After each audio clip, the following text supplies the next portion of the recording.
Olá a todos, agradeço pela paciência de todos desde o vídeo de introdução que postei há alguns dias. Se bem que não devem ter passado tantos dias assim desde então, mas tudo bem. E para iniciar de fato esta jornada com o meu canal Tudo Segundo R, vou inaugurar neste vídeo o primeiro quadro do mesmo, por assim dizer, que irei chamar de Análise R. Mas R, como vai funcionar esse quadro? Vocês me perguntam. É nele que farei uma análise barra minha opinião sobre um personagem específico, seja ele ou ela de um anime, desenho, filme ou série. Enfim, o personagem, ou melhor dizendo, a personagem que será analisada neste vídeo é ninguém mais do que Phoebe Thunderman, da série The Thundermans. Criada por Jed Spingarn e transmitida originalmente no dia 14 de outubro de 2013 até 25 de maio de 2018, tendo 4 temporadas num total de 103 episódios aproximadamente. A história se trata de uma família suburbana que possui superpoderes, mas que se muda para Hiddenville, em Kansas, para tentar viver uma vida normal, enquanto tentam manter a sua identidade secreta de outras pessoas. E antes de continuarmos, preciso informá-los sobre duas coisas importantes. A primeira é que essa é uma das várias séries da Nickelodeon, então provavelmente você já deve ter conhecido a série ou assistindo ao canal Nickelodeon ou em alguma outra emissora conhecida. Então não é uma série tão desconhecida assim, ou provavelmente os seus filhos conheçam e talvez tenha apresentado a vocês, enfim. Essa é a primeira coisa. A segunda coisa é que não importa o que eu for falar aqui, eu não estou me referindo à atriz que interpretou a personagem. Ou seja, eu não estarei me referindo à atriz Kira Kosarin, mas sim única e exclusivamente de sua personagem Phoebe Thunderman. É só um aviso para evitar certas complicações futuras. Enfim, continuando. Além dos outros membros da família, nós já somos apresentados à dupla de personagens principais. A já mencionada Phoebe Thunderman, que aparentemente é vista como sendo o orgulho da família e possível seguidora dos passos dos pais quando se trata de ser super-heroína, vamos dizer assim. E o seu irmão Max, que por motivos que nos são apresentados ao decorrer da série, tenta seguir o caminho oposto, ou seja, o caminho da supervilania, vamos dizer assim. No primeiro episódio já nos é mostrado um pouco do caráter tanto da Phoebe quanto do Max. Enquanto o Max já se apresenta como sendo a ovelha desgarrada da família, sendo mal, desobediente, a coisa toda, a Phoebe por sua vez, pelo menos inicialmente, nos é apresentada para ser um polo oposto a ele. A filhinha obediente, o orgulho da família e a que faz as coisas certas. Mas nesse mesmo primeiro episódio, nos é mostrado também de que ela pode ser facilmente manipulável em relação a distorcer suas próprias prioridades em prol de seus próprios interesses. No caso, pôr em risco o segredo da própria família apenas para não perder a amizade que tem com a sua amiga Cherry. Resultado, a Cherry acaba vendo que eles têm poderes e a família inteira precisa se virar nos 30 para tentar convencer a Cherry de que eles são uma espécie de artistas mágicos ou coisa do tipo. E pelo fato da Cherry já se apresentar como um indivíduo desprovido de inteligência, ela logo acredita. E felizmente eles não vão ter que se mudar para outra cidade. No final conseguimos perceber de que a Phoebe, no fundo, nada mais é do que uma outra adolescente babaca e egoísta que só pensa em si quando lhe convém, independente se isso vai ou não prejudicar os outros à sua volta. Ou seja, ela é um indivíduo tão ruim ou até mesmo pior do que o irmão dela que deseja ser um vilão por conta própria. Para vocês entenderem melhor, deixem-me exemplificar usando personagens de uma outra obra completamente diferente, que seria o anime Shaman King. No anime Shaman King, lá para a fase da luta dos xamãs, mais ou menos lá na metade do anime, existem duas facções de destaque. Uma delas é o grupo do Hao, ou seja, o grupo do antagonista do anime.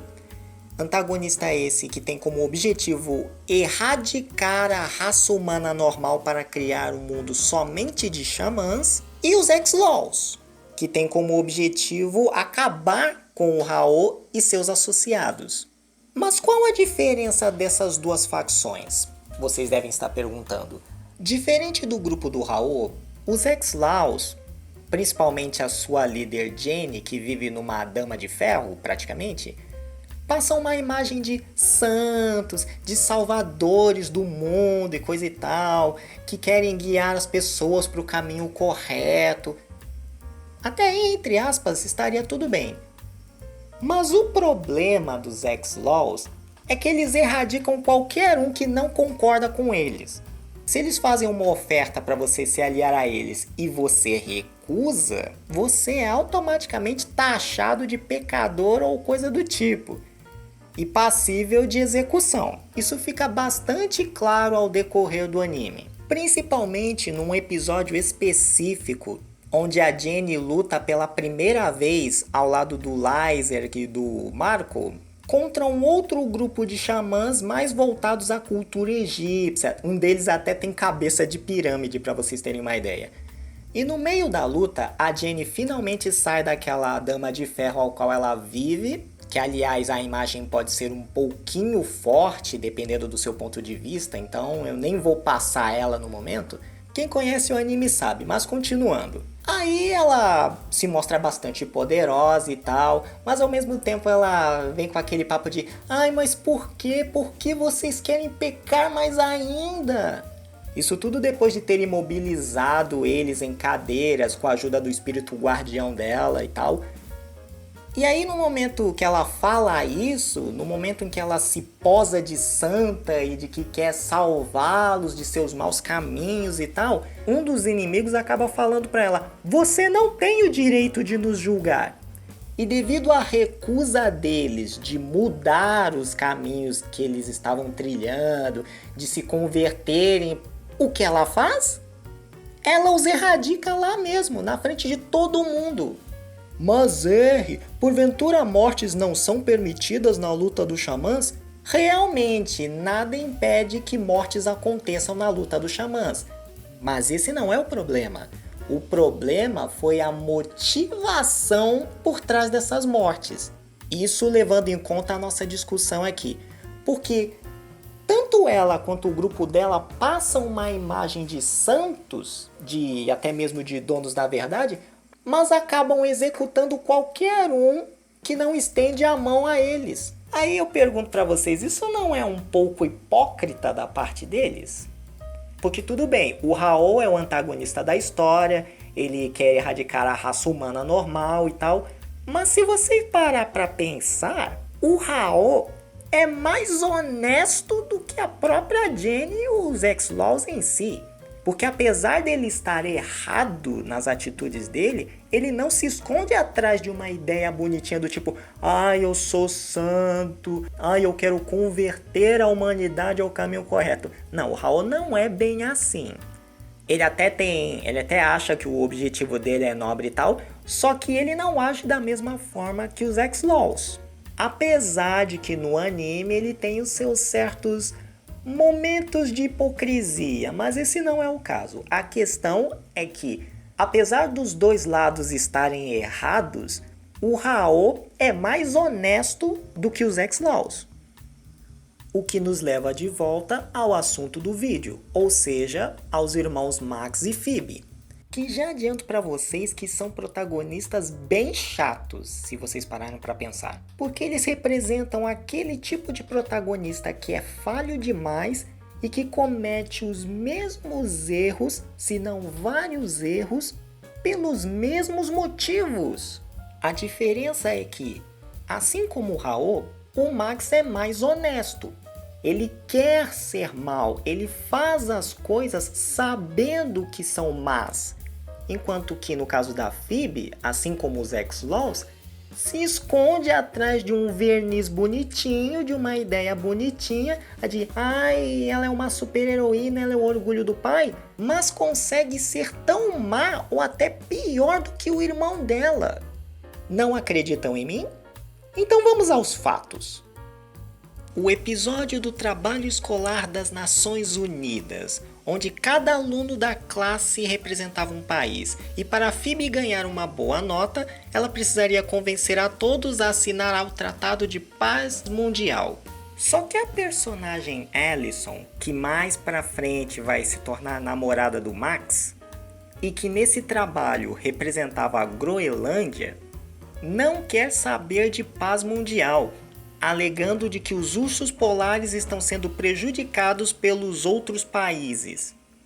Por conta disso, para não correr o risco da sua nota ser prejudicada e para não arriscar que o irmão dela, do caso o Max, acabe atrapalhando tudo como sempre, o que a Phoebe faz?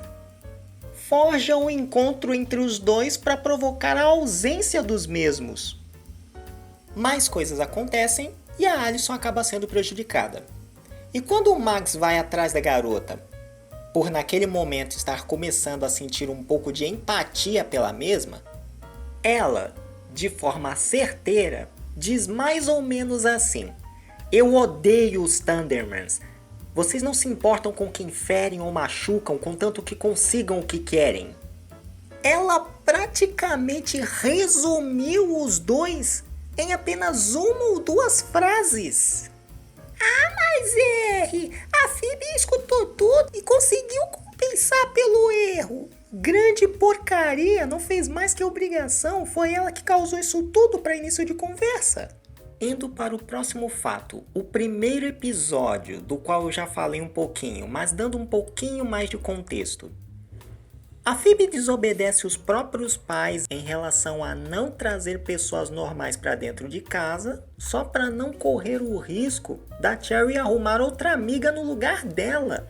E como resultado, a Cherry viu que eles têm poderes e quase que eles são obrigados a se mudar se não fosse uma ideia do próprio Max ainda por cima, para tentar resolver a situação. Próximo fato. A Phoebe aceita fazer parte do plano do Max de derreter o cérebro dos próprios pais só para poderem ir a uma festa. Festa para a qual eles já tinham sido proibidos pelos próprios pais de irem, por essa festa não ter nenhum adulto responsável para vigiar. Próximo fato. A Phoebe e o Max já chegaram até a semear a discórdia entre os próprios irmãos mais novos, no caso Billy e Nora, só para não serem obrigados a ir a um brinquedo que os traumatizou no passado, em vez de serem honestos com a família sobre tal ocorrido. Próximo fato. A Phoebe já chegou a quase prejudicar um emprego temporário do próprio pai como professor substituto, só porque esse havia lhe dado um D como nota, mesmo o pai dela tendo razão ao fazê-lo. Agora me digam, isso é ou não é coisa de menina mimada? Mas não acaba por aí não, senhoras e senhores. Eu tenho mais um fato para compartilhar com vocês. No episódio que o Max sai de casa cansado das regras dos próprios pais, a Phoebe inventa de tentar trazê-lo de volta não porque o ama, não porque é o certo, não porque quer ver a família reunida de novo, mas para voltar a ter o status de intocável que ela tinha perante os pais. Porque quando o Max sai de casa, os pais voltam os olhos para a Phoebe, flagrando ela digerindo pimentas perigosas para os próprios poderes dela. Ou seja, sem o Max dando trabalho, os pais se concentrariam mais nela, impedindo assim dela fazer as coisas escondidas quando bem entendesse. Conseguem entender, enfim, aonde eu quero chegar, senhoras e senhores? A Phoebe está longe de ser uma filha exemplar e uma heroína exemplar, pois a maneira adolescente de pensar que ela possui, que muitas vezes beira ao egoísmo e até ao narcisismo, ela chega a ser tão ruim ou às vezes até pior do que o irmão dela, que já no início nos é apresentado como malvado da história. Posto tudo isso, para finalizar o vídeo, vamos para a pergunta: Phoebe Thunderman é uma personagem exemplar? Com certeza não. Apesar de haver momentos nos quais ela consegue ser uma boa pessoa, seus momentos de maior destaque se resumem a ela tirando proveito do seu status de orgulho da família para fazer o que ela bem entende, mesmo isso às vezes prejudicando a própria família no processo. Como eu disse, a Phoebe é aquele tipo de protagonista que comete vários erros pelos mesmos motivos. No caso dela, em prol do próprio ego ou de acepção, como priorizar amigos ou namorados acima da própria família. Atitudes essas que não são cabíveis para uma super-heroína e nem para uma boa filha, se vocês pararem para pensar. Você que é pai, você que é mãe, gostaria mesmo de ter uma filha como a Phoebe Thunderman? Eu prefiro crer que não. Mas R, você detonou bastante a personagem. Isso significa o quê? Que a série The Thundermans é ruim? De jeito nenhum. Eu entendo que a personagem foi escrita assim de propósito. Eu entendo que a personagem é assim em nome do humor. Eu consigo entender isso. E a série não é ruim, é uma boa série. Na minha opinião, melhor do que Henry Danger, para vocês terem uma noção. Mas o objetivo deste vídeo é analisar a personagem Phoebe Thunderman como se fosse uma pessoa. Isso não significa que a série é inassistível, pelo contrário, ela é uma série bastante satisfatória. Ela é uma boa série, mas é sempre bom filtrar o que é bom e o que é ruim daquelas histórias que consumimos, pois nós sempre aprendemos ou reaprendemos alguma coisa. Pode assistir The Thundermans tranquilo, sem problema nenhum. Mas não sejam como a personagem Phoebe Thunderman, gente. Se eu puder dar um conselho neste vídeo, seria esse. Muito bem, senhoras e senhores, este foi o final do vídeo, espero que tenham gostado. E se gostaram do vídeo, sintam-se à vontade para deixar o like, compartilhar o vídeo, se inscrever no canal e ativar o sino para receber notificações caso um vídeo novo apareça na plataforma. Agradeço pela atenção de todos e se cuidem!